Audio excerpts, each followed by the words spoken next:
beaucoup de temps avec cette personne. Vous voyez? Et aujourd'hui, beaucoup de chrétiens parlent, ils expliquent, ils nous racontent comment, en réalité, ils marchent avec Dieu. Mais c'est faux. Parce que lorsque vous descendez dans le fond, il y a un problème avec l'intimité avec Dieu. Vous voyez? Il y a une question qu'on m'a toujours posée. Prophète, comment reconnaître la voix de Dieu? Vous voyez? Parce que l'homme... il y a ses pensées qui parlent, il y a l'environnement aussi qui peut nous parler, il y a l'environnement aussi qui peut nous influencer. Mais les gens se posent la question de savoir comment je peux reconnaître la voix de Dieu. C'est simple, tu ne peux pas reconnaître la voix de quelqu'un avec qui tu n'as pas de l'intimité. Et l'intimité avec la personne est définie par la marche.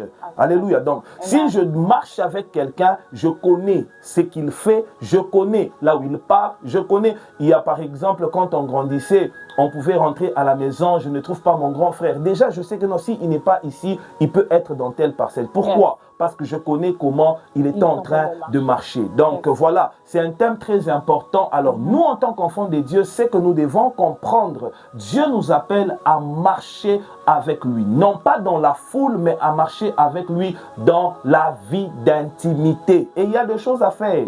Il y a des choses à faire pour marcher avec Dieu. Et alors, on va profiter pendant ces moments d'avoir quelques questions. On nous a laissé des questions telles que qu'est-ce que signifie marcher avec Dieu, comment marcher avec Dieu, par exemple, dans les difficultés. Et on aura le temps de donner quelques textes parce que la vie chrétienne a toujours de batailles. La vie chrétienne a toujours de combats. Ce n'est pas parce que tu pries que tu n'auras plus de combat. Ce n'est pas parce que tu jeûnes que tu n'auras plus de combat. D'ailleurs, j'aimerais rappeler à quelqu'un, le jour que Jésus finit dans les déserts, lorsqu'il finit de prier, sa première rencontre n'était pas d'abord les anges. Lorsqu'il finit de prier, sa première rencontre, c'était le diable. Donc, lorsque nous prions, quand nous terminons la prière, celui qui vient, ce n'est pas d'abord les anges. C'est le diable qui vient d'abord nous tenter. Et lorsque nous traversons ces tentations, alors là, Dieu peut nous emmener dans d'autres dimensions. Alors, on va profiter de prendre quelques questions qu'on va nous poser par la sœur Milka. Nous allons prendre quelques questions. Et une première question est comment marcher, garder sa marche avec Dieu dans des moments difficiles, dans des moments de complications, dans des moments de bataille, où tout semble aller à la contre de ce que vous attendez. Comment toujours maintenir cette marche avec Dieu? En tout cas, marcher avec Dieu dans les moments difficiles, c'est vraiment, ce n'est pas toujours facile parce que c'est souvent dans les moments difficiles où plusieurs personnes abandonnent Dieu. Vous voyez, beaucoup de chrétiens aujourd'hui sont restés enfants de Dieu quand tout va bien. Alors que comment garder cette marche avec le Seigneur, même quand les choses deviennent difficiles, même quand les choses deviennent compliquées. C'est-à-dire, premièrement, vous devez d'abord être bien entouré. Vous voyez. Deuxièmement, vous devez avoir une intimité solide. Parce que la vie chrétienne se teste avec le temps. Dieu, par moment, lorsqu'il marche avec un homme, Dieu fera en sorte de tester ta foi. Il fera en sorte de tester si tu l'aimes réellement. Donc, vous voyez. Alors, comment faire pour rester persévérant avec Dieu dans la vie chrétienne? C'est d'abord connaître Dieu. Lorsque, je crois, Daniel dit, ceux du peuple qui connaîtront leur Dieu agiront avec fermeté. Lorsque vous avez la connaissance de Dieu, vous devenez ferme. Vous devenez ferme. Vous savez, lorsque la Bible dit dans Luc, je crois, chapitre 6, le verset 45-46, la Bible dit, lorsque quelqu'un veut construire une maison, il doit creuser, il doit poser sa maison, donc il doit poser sa maison sur le roc. Pourquoi on parle du roc? Parce que la maison, tu peux construire une belle maison. Le problème, ce n'est pas la beauté de la maison, mais le problème, c'est la fondation. Voilà pourquoi le psaume nous dit, si les fondements s'ébranlent, sur quoi les justes va-t-il bâtir? Donc la vie chrétienne ne se bâtit pas de l'extérieur, mais la vie chrétienne se bâtit de l'intérieur. Et lorsque ton homme intérieur est solide, même dans les moments difficiles, vous allez voir que vous n'allez pas lâcher. Même la force de l'arbre n'a jamais été sa hauteur. La force de l'arbre n'a jamais été ses fruits. La force d'un arbre n'a jamais été sa beauté ou sa couleur. La force d'un arbre a toujours été ses racines. Voilà pourquoi en tant qu'enfant de Dieu, on doit développer ce qu'on appelle l'intimité avec Dieu. Lorsque nous développons l'intimité avec Dieu, même dans les moments difficiles, je ne peux pas lâcher. Parce que celui en qui j'ai cru, lorsqu'il fait une promesse, il finit toujours par le réaliser. Donc il y a il n'y a rien qui est éternel. Deutéronome, je crois, chapitre 6, quelque part, la Bible nous dit, écoute Israël, il n'y a que Dieu qui est éternel. En tout cas, j'aimerais dire à quelqu'un, ta maladie n'est pas éternelle. Amen. Ta situation n'est pas éternelle. Amen. Les événements que tu es en train de traverser là ne sont pas éternels. Il n'y a que Dieu qui est éternel. J'aimerais annoncer à quelqu'un, ces temps de maladie est en train de passer. Ces temps de pleurs est en train de passer. Amen. Ces temps de lamentation est en train de passer. Amen. Rien n'est éternel. Ces temps de stérilité est en train de passer. Ces temps de chômage est en train de passer. Ces temps, je ne sais pas où on t'a beaucoup, on a marché sur toi parce que tu n'avais pas de moyens. On a marché sur toi parce que tu étais en train de traverser des moments de douleur et de pleurs. Je suis venu annoncer à quelqu'un que Dieu, le Dieu qui a dit, il renouvelle notre force pendant la marche, qu'il t'ajoute encore la force. Toi qui avais envie d'abandonner, je prie au nom de Jésus que Dieu renouvelle en toi la force. Amen. Et je crois que j'ai répondu à la question. Donc, dans les moments difficiles, on a besoin de développer l'intimité. Parce que toute épreuve que nous rencontrons, Milka, toute épreuve que nous rencontrons, c'est une invitation que Dieu nous donne. Lorsque Dieu a besoin de toi, la Bible dit, je vais t'attirer dans les déserts pour te parler. Lorsque Dieu veut parler à nos cœurs, il nous attire dans les déserts. Les déserts, c'est quoi? C'est les événements. Les déserts, c'est quoi? Ça peut être ces célibats. Les déserts, c'est quoi? Ça peut être cette maladie. Vous savez, Milka, beaucoup de gens, d'ailleurs, la plupart, vous allez voir que la plupart ont appris à chercher Dieu. C'est dans des moments de combat. C'est dans des moments de combat que vous allez apprendre certaines personnes, certaines femmes, certains frères dire que non, prophète, je commençais à beaucoup prier quand ma maman était malade. Je commençais à beaucoup prier quand mon frère était malade. Je commençais à beaucoup prier quand j'étais en train d'échouer à l'université. Vous voyez? Donc, chaque problème que nous rencontrons en tant qu'enfants de Dieu est une invitation de Dieu dans la prière. Amen, amen, amen. Sur ce que papa vient de dire sur l'intimité avec Dieu, il y a une des questions qui a été posée qui dit comment différencier une marche spirituelle authentique d'une simple routine religieuse. Nous voyons que la plupart des gens, c'est dans vous marchez, pas que c'est ce que tu as en toi, mais tu le fais peut-être parce que c'est la foule qui te suit, qui te demande de le faire. Il y a une foule que tu suis et ce n'est pas authentique, ça ne vient pas de toi. Peut-être ça vient parce que tu dois plaire à ton père ou à ta mère ou à tes amis ou ton entourage. Comment différencier entre une marche authentique, spirituelle ou une routine religieuse? Déjà, si je dois répondre à cette question-là, vous allez comprendre avec moi que beaucoup de personnes ne marchent pas avec Dieu. Amen. Parce que si réellement les gens marchaient avec Dieu, on devait voir les signes de Dieu dans la vie de ces gens-là. Parce que vous ne pouvez pas fréquenter quelqu'un sans transporter sa nature. Amen. Voilà pourquoi il y a un principe dans la Bible où la Bible dit que le fer aiguise le fer. Donc c'est-à-dire quoi? Lorsque quelqu'un commence à fréquenter Dieu, Dieu laisse ses empreintes dans sa vie. Dieu se déverse.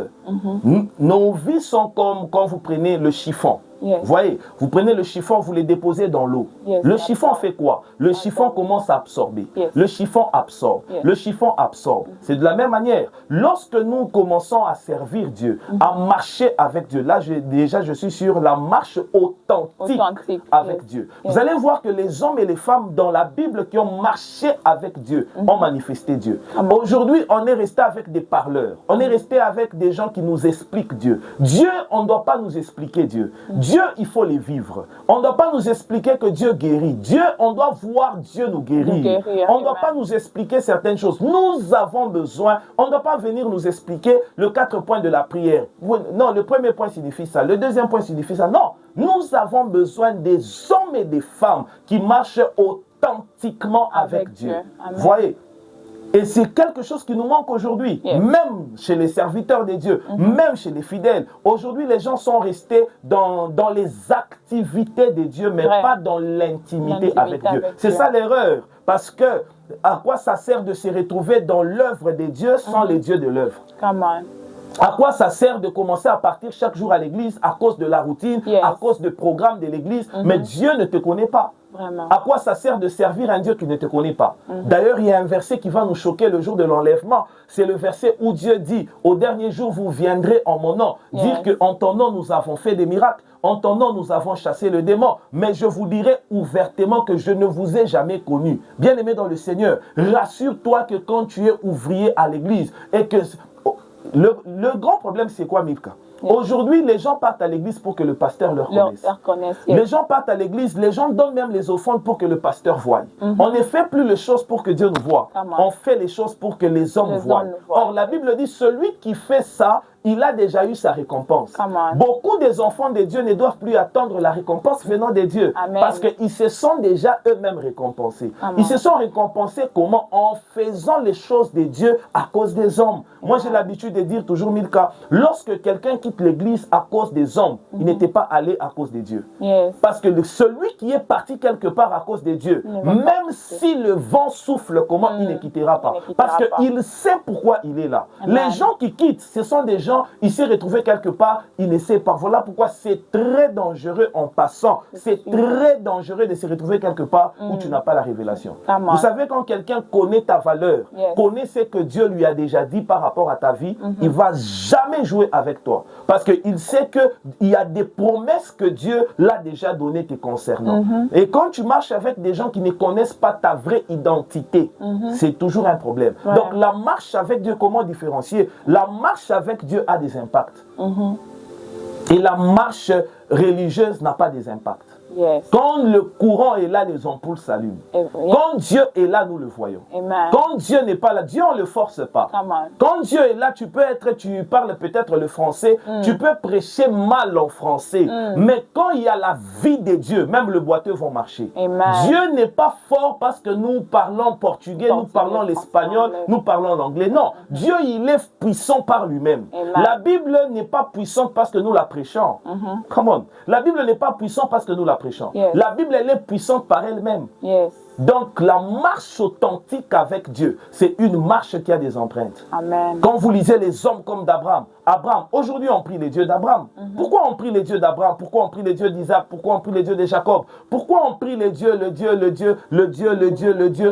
de Moïse? On est en train de prier les dieux de ces hommes. On prie les dieux d'Aïdi Nabala. On prie les dieux de Benson Idaosa. Pourquoi? Parce que nous avons vu Dieu dans leur vie. On ne peut pas prier notre Dieu si on ne voit pas Dieu dans nos vies. Donc la marche avec Dieu, la marche authentique avec Dieu, c'est une marche qui a des empreintes célestes. C'est une marche qui a la puissance de Dieu. Voilà si je peux répondre à cette question-là. Papa a parlé de la marche avec Dieu et les importances et les empreintes que nous voyons dans ceux qui marchent avec Dieu. Il y a une chose qui a été posée et c'est comment apprendre à attendre la voix de Dieu et discerner sa volonté. Savoir que ce que Dieu est en train de faire, où tu es en train de marcher, c'est là où Dieu te veut, c'est là où Dieu te voit et tu le fais pour honorer ce qui est l'Esprit de Dieu. Déjà, s'il y a un don que nous devons demander à Dieu, parce que s'il y a un don que nous devons demander à Dieu en tant qu'enfant de Dieu, c'est de demander à Dieu le don de discernement des esprits. Le don de discernement des esprits, j'ai l'habitude de définir ça comme la capacité d'entendre, de voir et de comprendre. Parce que lorsque nous marchons avec Dieu, Dieu nous parle. Dieu parle de différentes manières. Il peut te parler au travers d'un prophète, il peut te parler dans le rêve, il peut te parler dans le songe, il peut te parler par quelqu'un, même par un fou. Dieu, quand il veut orienter quelqu'un, il peut utiliser n'importe qui, n'importe où, n'importe comment. Donc, si nous devons connaître sur quel chemin où Dieu m'attend, je dois développer ce que j'ai dit là, le premier point. On doit d'abord développer l'intimité avec Dieu. Parce que lorsqu'il y a l'intimité avec Dieu, il y a des choses que je commence à développer comme don. Il y a des choses que je commence à développer comme aptitude. Voilà. Il y a des choses que je commence à développer.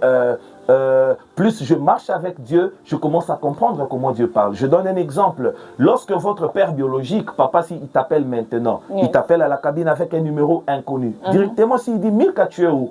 Déjà, tu diras, oui, papa, je suis au travail. Pourquoi? parce que tu connais la voix de papa. Alors, l'intimité, comment savoir que ce que j'ai fait, Dieu accepte ça? C'est lorsque tu développes l'intimité. Et l'intimité que tu vas développer va t'aider à développer le don des discernements des esprits. Amen. Et le don des discernements des esprits va commencer à t'aider à détecter la voix de Dieu. Amen. Voyez, et le premier signe, si je peux mentionner 2 signes à 3 signes, le premier signe, quand Dieu commence à nous diriger, quand Dieu accepte un chemin que tu es en train d'emprunter, il te donne la paix. Yes. Tout chemin où Dieu t'attend, il te donne la paix. La paix. Quand Dieu t'attend sur un chemin, il va te donner la paix. Tu peux te retrouver dans une relation, tu peux te retrouver dans un travail, tu peux te sentir même...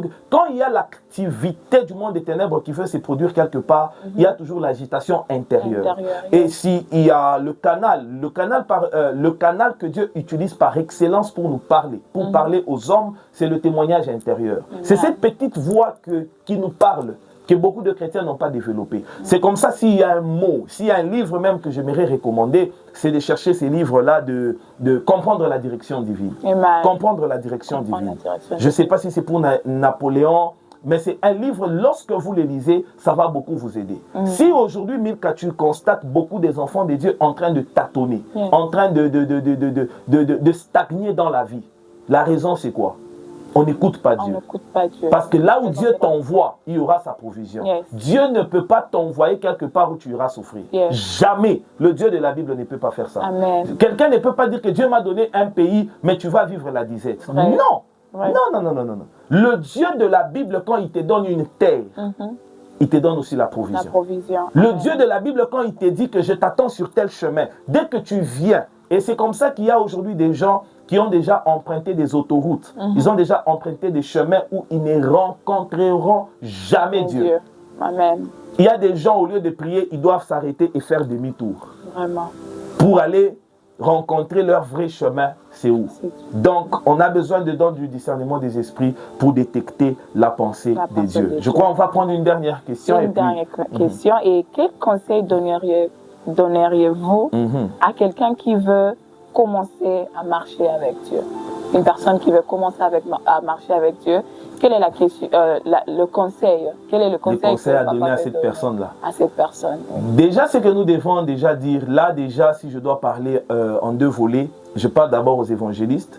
Lorsque nous évangélisons, on ne doit pas dire aux gens que la vie chrétienne est facile. Vous voyez, la Bible dit, efforcez-vous d'entrer par la porte étroite, parce que la porte spacieuse mène à la perdition. Donc Dieu, lorsqu'il nous appelle, il ne nous appelle pas dans une vie de facilité. La vie chrétienne, ce n'est pas une vie facile. Je crois la dernière fois, nous avons parlé sur les actes des apôtres, et j'ai fait comprendre l'importance des actes des apôtres.